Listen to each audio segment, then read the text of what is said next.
ইদানিং আমি জামিনে বেরিয়ে আসার পরেও নতুন করে নাটক সাজিয়ে, মিথ্যা নাটক সাজিয়ে আমাকে হয়রানি করা হচ্ছে এবং আমাকে আবারও গ্রেফতার করে জেলে পাঠানোর চেষ্টা করা হচ্ছে। আসসালামু আলাইকুম ওয়া রাহমাতুল্লাহি ওয়া বারাকাতুহু। প্রিয় দেশবাসী, আমি আইনুল হক কাসিমি বলছি। আপনারা অনেকেই জানেন যে আমার মামলার ব্যাপারে ইদানিং আমি জামিনে বেরিয়ে আসার পরেও নতুন করে নাটক সাজিয়ে, মিথ্যা নাটক সাজিয়ে আমাকে হয়রানি করা হচ্ছে এবং আমাকে আবারও গ্রেফতার করে জেলে পাঠানোর চেষ্টা করা হচ্ছে। আমি এই ব্যাপারে পরে একটু বিস্তারিত বলবো। তার আগে অনুরোধ করব আপনারা সবাই আমার ভিডিওটা শেয়ার করবেন, যাতে আপনাদের মাধ্যমে আমার এই বার্তাটা মাননীয় প্রধানমন্ত্রী, স্বরাষ্ট্রমন্ত্রী এবং আইনমন্ত্রী মহোদয়ের কাছে পৌঁছায় এবং আমি সঠিক বিচারটা পাই। আপনারা সবাই জানেন, মে মাসের 23 তারিখ আমি জামিনে বের হই।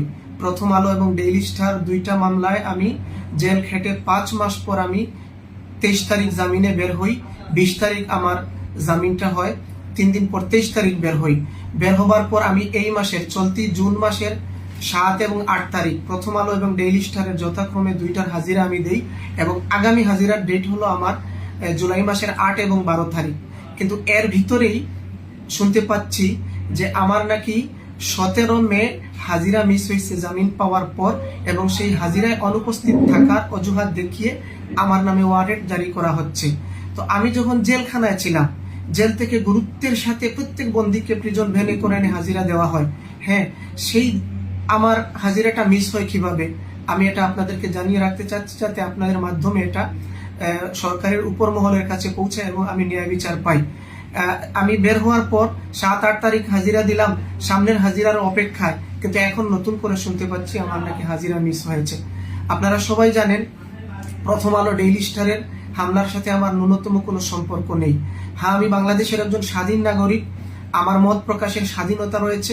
এজন্য ওই হামলার অনেক পরে ফেসবুক থেকে কালেক্টেড করা একটা ছবি দিয়ে আমি একটা ক্যাপশন লাগিয়ে আমার ফেসবুক থেকে একটা পোস্ট শেয়ার হয়েছিল। সেটা কোনো উস্কানিমূলক ছিল না, সেটা কোনো ইন্ধন ছিল না, এটা মত প্রকাশের জায়গা থেকে একটু মত প্রকাশ ছিল, যেটা কোনো মারাত্মক পুষ্ট ছিল না। কিন্তু সেইটাকে কেন্দ্র করে আমাকে গ্রেফতার করা হয়েছে, জিজ্ঞাসাবাদের নামে তুলে নিয়ে যাওয়া হয়েছে, এমনকি আমাকে পরে ডেইলি স্টারের মামলায় গ্রেফতার দেখানো হয়েছে এবং এরপরে এই মামলার জামিন পাবার আগেই আবার আমাকে পিডব্লিউ দিয়ে প্রথম আলোর মামলায় ফাঁসিয়ে দেওয়া হয়েছে। এখন আবার আমি দুইটা মামলার জামিন নিয়ে আসার পরেও আমাকে হয়রানি করা হচ্ছে।